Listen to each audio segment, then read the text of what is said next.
Topic for today is guidelines for effective listening. You must learn to listen effectively because 80% of what you know is acquired through listening. What is listening? What is the meaning of listening? Listening is a skill that requires the constant application of certain principles until they become habitual. Listening means understanding what we hear and we take any decisions. Today we will do what are the guidelines for better listening, and when you better listen anything, then you can better understand any topics, any conversation which is taking place around you. For example, there may be many conversations, right, which may be taking place in our home, outside, with our teachers, with our relatives, and with our dear and near ones, and with the people outside, in outside world. So what is the ways through which we can better understand something and better respond, right? So listening બહુ important factors છે, because when you better listen, then you can better understand something, right? તો લિસનિંગનો મતલબ છે કે સાંભળવું, સમજવું અને એક રિસ્પોન્સ આપવો એના ઉપર. Hearing is only when you hear something, but there is no process which is taking place after that. We just hear and we just forget. એટલે જ જ્યારે એક્ઝામ ટાઈમ બી હોય ત્યારે એ સ્ટુડન્ટને માટે એક ટિપ્સ છે કે જ્યારે કોઈ ટૉપિક તમે સારી રીતના સાંભળ્યો હોય, સમજ્યો હોય, તો તમે તમારી રીતના આન્સર્સ લખી શકો. You can write answers by yourself. You don't require help of any books or any other things, right? So better listening will give you a better response in your conversation. So today we will do what are the ways through which we can make our listening more powerful. તો પહેલી technique છે, first technique is face the speaker and maintain eye contact. Talking to someone while they scan the room, study a computer screen, or gaze out the window is like trying to hit a moving target. Face the speaker and maintain eye contact એક important part છે કે જ્યારે તમે કોઈ બી topic વિશે સાંભળો છો, કોઈ વિડીયો જોવો છો કે ઓરલી કોઈને સાંભળો છો, તો તમારો આઈ કોન્ટેક્ટ એ સ્પીકર સાથે હોવો જોઈએ અને તમારું જે ફેસ છે એ સ્પીકર સામે હોવું જોઈએ. સ્પીકરની ઉલટી સાઈડ જો તમારું ફેસ હશે તો તમે ન સમજી શકશો. So when you want to listen better, then you have to face the speaker and maintain the eye contact. In most Western cultures, eye contact is considered a basic ingredient of effective communications. Communications જ્યારે when you want to make your communication much more better, then you require a better eye contact with the speaker to better listen what it says, right? So eye contact નો મતલબ છે કે it shows a better confidence. Eye contact shows that you are listening something. Eye contact is where shyness, uncertainty, shame, guilt or other emotions along with cultural taboos can inhibit eye contact in some people under some circumstances, right? જ્યારે તમે eye to eye contact ન કરી શકતા, it means you are lying something, right? But when you make eye contact, then you better respond and better understand. That is the first technique. Second step is be attentive but relaxed. Now that you have made eye contact, relax. You don't have to stare fixedly at the other person. You can look away now and then and carry on like a normal person. The important thing is to be attentive. The dictionary says that to attend another person means to be present, give attention, apply or direct yourself, pay attention, remain ready to serve. Right, અટેન્ટિવનો મતલબ છે attention, better concentration. કોઈ બી disturbance વગર તમે એક સારા કોન્સન્ટ્રેશનથી કોઈ એક ટોપિકને સાંભળો અને રિલેક્સ થઈને સાંભળો તો તમે બેટર રીતના સમજી શકશો. So mentally screen out distractions like background activity and noise જે આપણી આસપાસ જેટલા બી નોઇઝ ચાલતા હોય, બેકગ્રાઉન્ડમાં જેટલી બી એક્ટિવિટીઝ ચાલતી હોય એ બધા તમને ડિસ્ટ્રેક્ટ ન કરી શકે, ડિસ્ટર્બ ન કરી શકે એવી રીતના તમે બહુ અટેન્શન સાથે એ સાંભળો તો તમે સમજી શકો. ઘણી વખત કોઈ ઇમ્પોર્ટન્ટ એવો ટૉપિક હોય છે તો આપણે જે આપણો મનગમતો ટૉપિક હોય છે તો આપણે એને બહુ સારી રીતના સાંભળીએ છીએ એટલે આપણે એને સમજી શકીએ. So that is a technique only. Be attentive but relax થઈને એક ફૂલ અટેન્શન સાથે, કોન્સન્ટ્રેશન સાથે તમે કોઈ બી ટોપિકને સાંભળશો, કોઈ બી કોન્વર્ઝેશનને સાંભળશો, then you better understand, better you can listen. Third step is keep an open mind, right?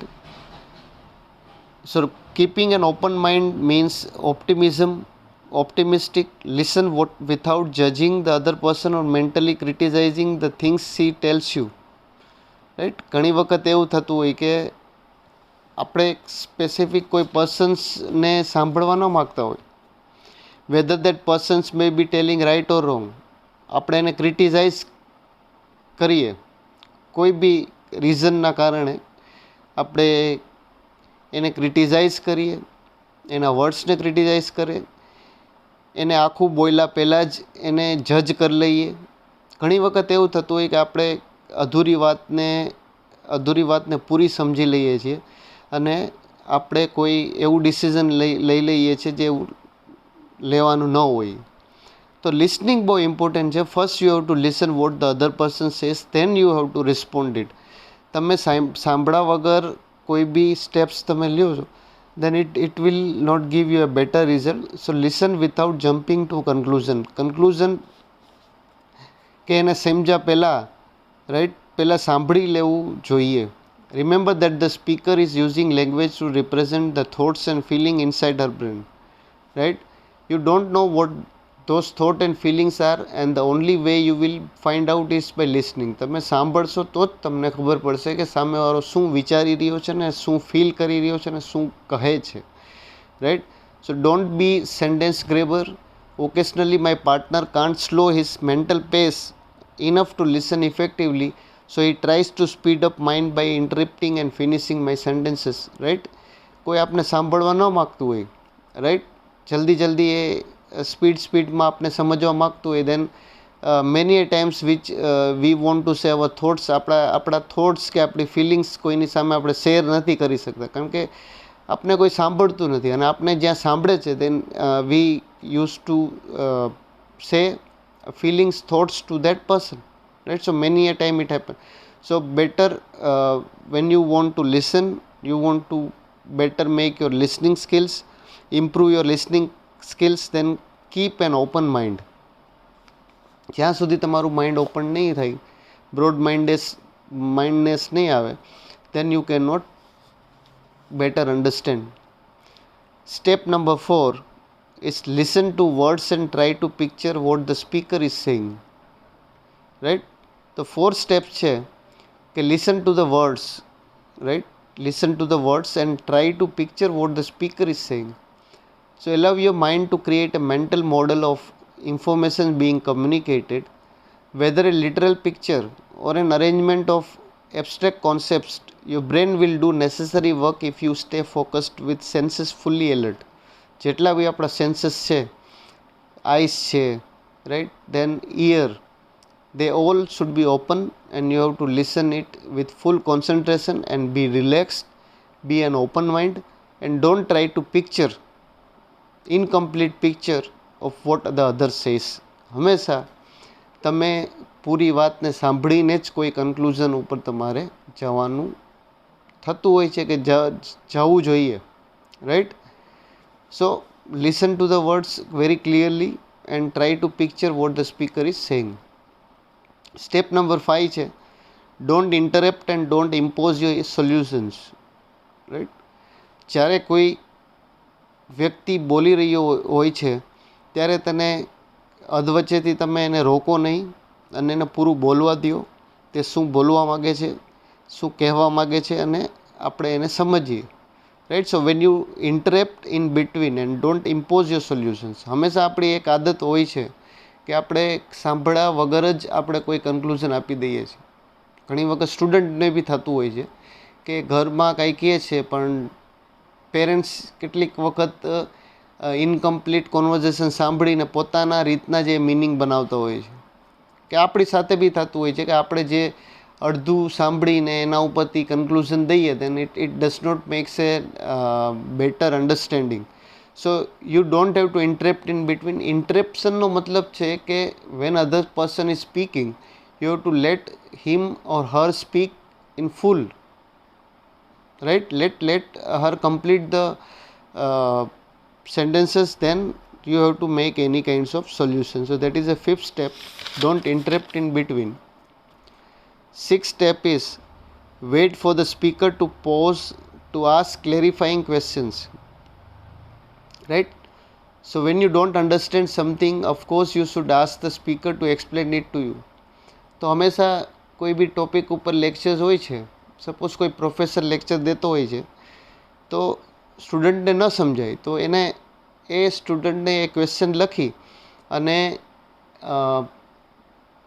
Sir પાસે કે મેડમ પાસે એ ક્લેરિફાઈ કરી લેવું જોઈએ કે સર તમે જે આ કીધું, રાઈટ, મેં આ બીજે ક્યાંક ન્યૂઝમાં આવું સાંભળ્યું છે તો એનું ક્લેરિફિકેશન તમે આપશો.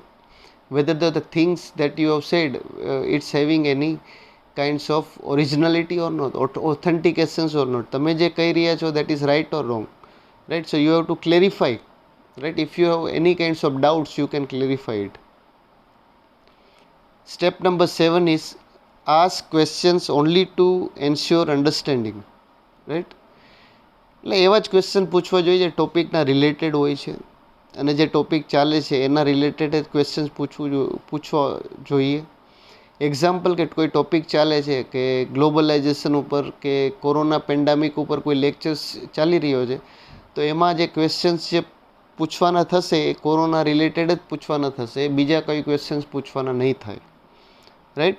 So it is to ask questions only two ensure understanding. તમારે જે જોઈએ છે, તમારે જે ટોપિકનો જે આન્સર જોઈએ છે એ જ ક્વેશ્ચન તમારે પૂછવા જોઈએ, બીજા ક્વેશ્ચન્સ તમારે ન પૂછી શકો, right. Now step number 8 is try to feel vote the speaker is feeling, right. It means if you feel sad when the person with whom you are talking expresses sadness, joyful when she expresses joy, fearful when she describes her fears and convey those feelings through your facial expressions and words, then your effectiveness as a listener is assured, right. એક simple આનો example હું દઈ દઉં. કોઈ બી movies છે, કોઈ બી મૂવીઝમાં તમે જોઈ તો એક્શન્સ હોય, થ્રિલર્સ હોય, રાઈટ, બધા ટાઈપના સિચ્યુએશન્સ એક મૂવીમાં આવતા હોય છે. જ્યારે સોંગ્સ આવતું હોય છે, કોઈ ફની સોંગ્સ આવતું હોય છે ત્યારે જનરલી જે આપણે એને સમજીએ છીએ, આપણે હસીએ છીએ જ્યારે એવા મુમેન્ટ્સ આવતા હોય છે. તો એનો મતલબ એ થાય કે જ્યારે જે સ્પીકર્સ ત્યારે ફીલ કરી રહ્યું છે એ જ તમે જો ફીલ કરો તો listening is much more better, right. એ ઘણી વખત એવું થતું હોય છે કે when any TV serial is going on, TV સિરિયલ્સમાં જે કેરેક્ટર્સ જે છે, જે બેસ્ટ એક્ટર્સ કે એક્ટ્રેસ હોય છે એ જ હોય છે કે જે પોતાની એક્ટિંગથી સામેવાળાને આપણે કહીએ કે સામેવાળો વ્યક્તિ બી એની જે ફિલિંગ્સ છે એ ટાઈમે જે ફીલ કરે છે એ જ એ ફીલ કરતું હોય છે, right. So empathy is the heart and soul of good listening.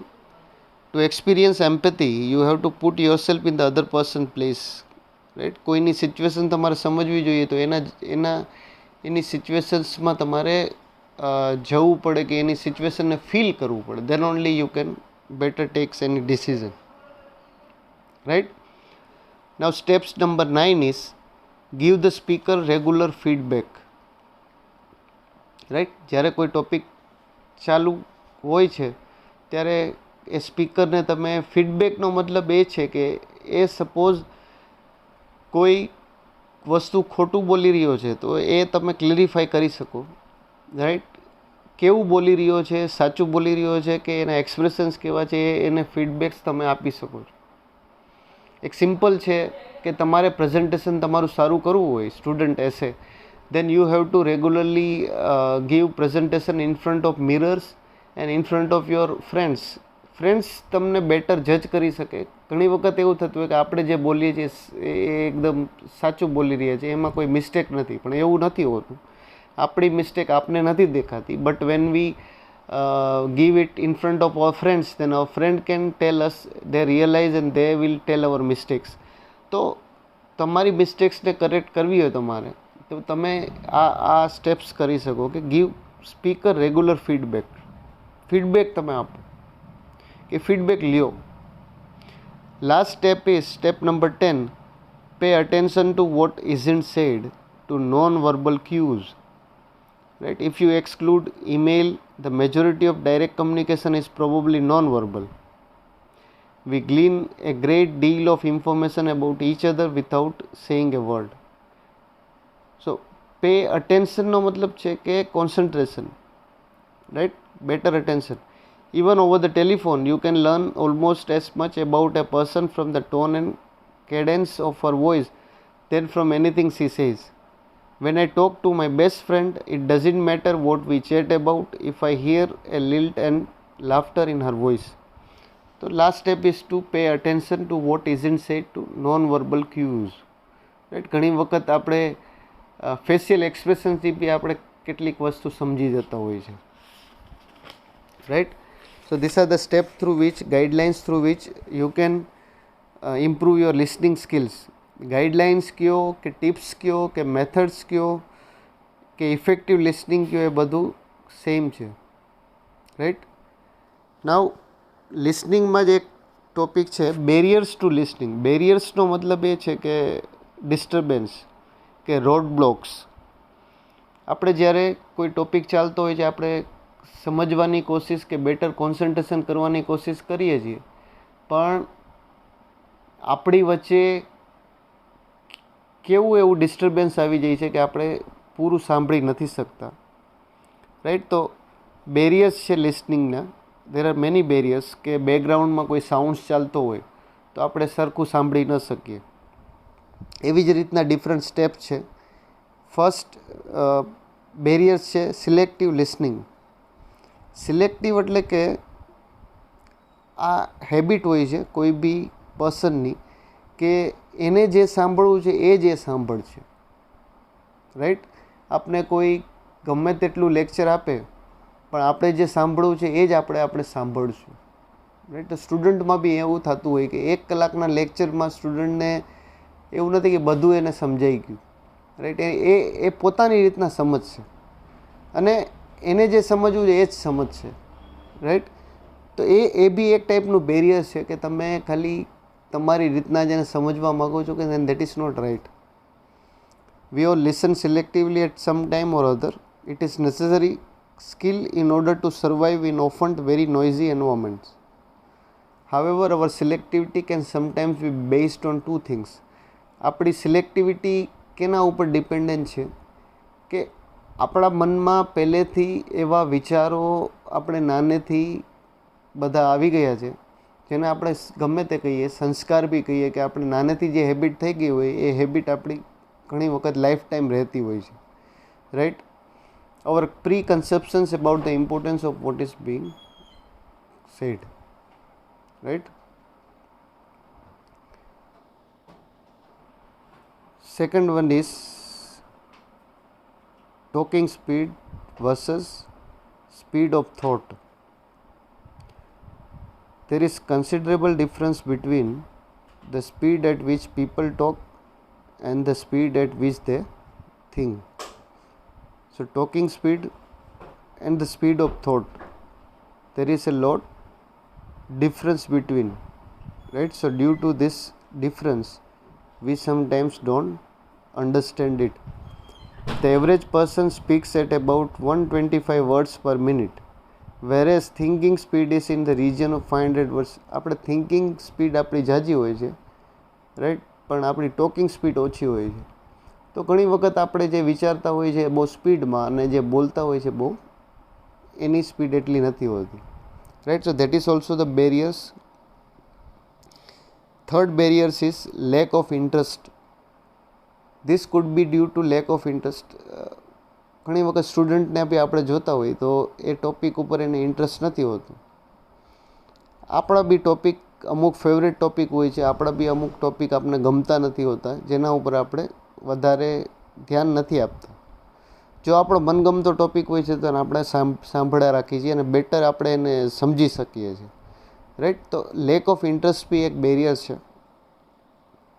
Fourth one is belief and attitude. Belief એટલે શું થાય? બિલીફ એટલે કે આપણી માન્યતાઓ. એટીટ્યૂડ એટલે કે આપણે જે જીવવાની શૈલી કેવી છે, કે આપણે આપણું જે કેરેક્ટરિસ્ટિક છે આપણી, એ લોકો સમક્ષ આપણે કેવી રીતના બિહેવ કરીએ છીએ, એ આપણું એટીટ્યૂડ છે, રાઈટ. તો બિલીફ એટલે કે આપણે જે સોસાયટીમાંથી આવી છીએ, આપણે સપોઝ મોડર્નાઇઝ સોસાયટીમાં આવતા હોઈએ તો આપણી બિલીફ કે આપણી માન્યતા એવી હોય છે. આપણે કોઈ રૂરલ વિલેજીસમાંથી આવતા હોય તો ત્યાં માન્યતાઓ અલગ હોતી હોય છે. એટીટ્યૂડ કેના ઉપર ડિપેન્ડ કરે કે તમે કેવા ટાઈપનું તમારું માનસ છે, રાઈટ, પોઝિટિવ કે negative. They both all depends. એક પોઝિટિવ એટીટ્યૂડ હોય ને નેગેટિવ એટીટ્યૂડ હોય. Fifth one is reaction to speakers. Our reaction to the person speaking rather than what they are saying can cause us to listen less effectively, right? So that is also the barrier, reaction to the speaker, right? Sixth one is our preconceptions. Our preconceptions often mean we don't even give another person a chance to speak. તો કેટલીક વખત એવું થતું હોય કે આપણે આપણી જાતને જ સારી સમજતા હોઈએ છીએ, કે આપણે સમજી જ છીએ, આપણે એમ જ સમજીએ કે આઈ એમ ધ બેસ્ટ, રાઈટ. તો એ જે આપણું એટીટ્યૂડ છે, માન્યતા છે આપણી પહેલેથી, તો એના કારણે આપણે બીજાને બોલવા નથી દેતા. ઘણી વખત એવું થતું હોય કે we don't give time to other person to speak, so we can prejudge what they have to say. The implication of this behavior is that it implies we don't value what they might have to offer, right. તો એ બી છે કે preconception. 7 1 is poor listening, right. So listening ઉપર આપણે આખો topic કર્યો કે listening સારી રીતના નથી સમજી શકતા. And 8 1 is physical distraction. ડિસ્ટ્રેક્શન્સનો મતલબ છે disturbance, right.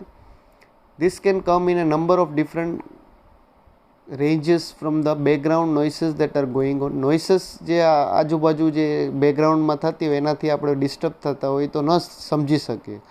Whether we are physically comfortable, the lighting in the room, the two distracting pictures on the wall. તો ફિઝિકલ ડિસ્ટ્રેક્શનનો મતલબ નોઇસ હોય કે આજુબાજુ કોઈની હલનચલન હોય તો એનાથી બી આપણે સારી રીતના આપણે સાંભળી નથી શકતા, right. So these were the tips, guidelines for effective listening and barriers of the listening. Thank you.